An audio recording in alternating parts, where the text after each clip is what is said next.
Judicial Watch, through a few of our different FOIA lawsuits, also got the Department of Justice to release some information about Peter Strzok that we didn't know before. Peter Strzok, of course, the biased, as we know, FBI agent.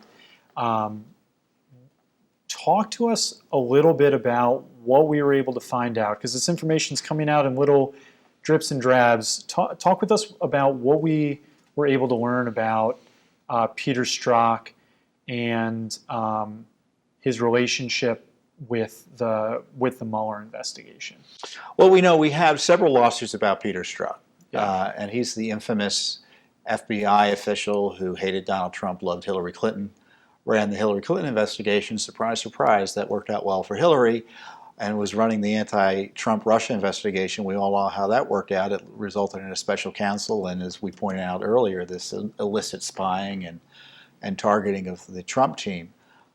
So we asked, so what happened is Mueller was running Clinton, Trump, Russia. Eventually Mueller was appointed, and Strzok as the #2 counterintelligence official, the lead FBI agent on these cases. He was a senior guy. He was not just a junior FBI agent. Moved over to work for Mueller.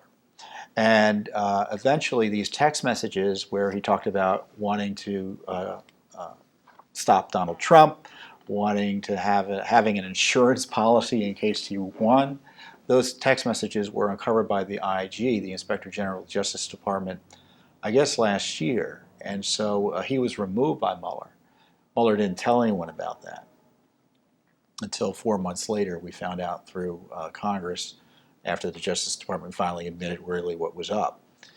So we had asked questions about his appointment to and removal from the Mueller operation.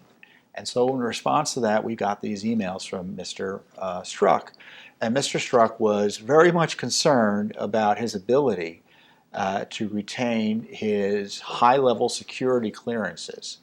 And he had more, I think it's fair to say he had better than average security clearances, and that would have made sense given his position as the #2 counterintelligence official in the FBI.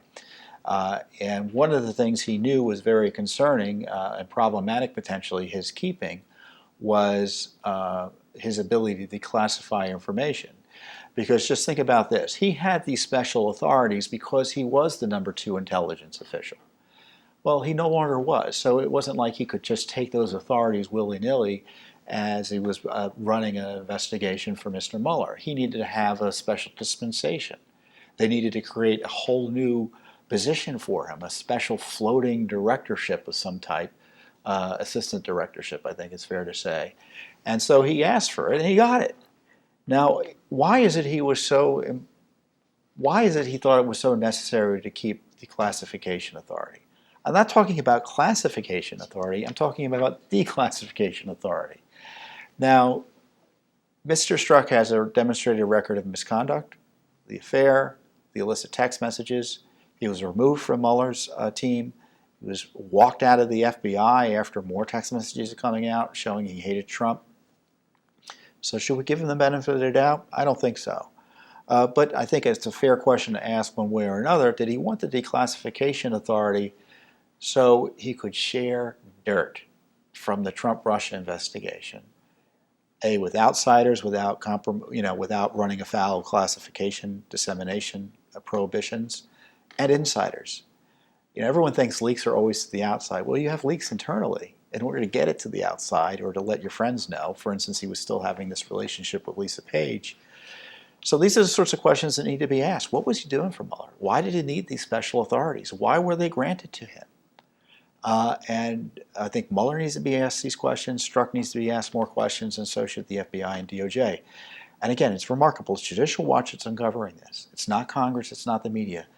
We got these warrants, we got these Strzok emails showing this unusual effort to give him special authorities in terms of security clearance and declassification. And this is all just coming rat-a-tat-tat at Judicial Watch over the last 2 weeks. It's incredible.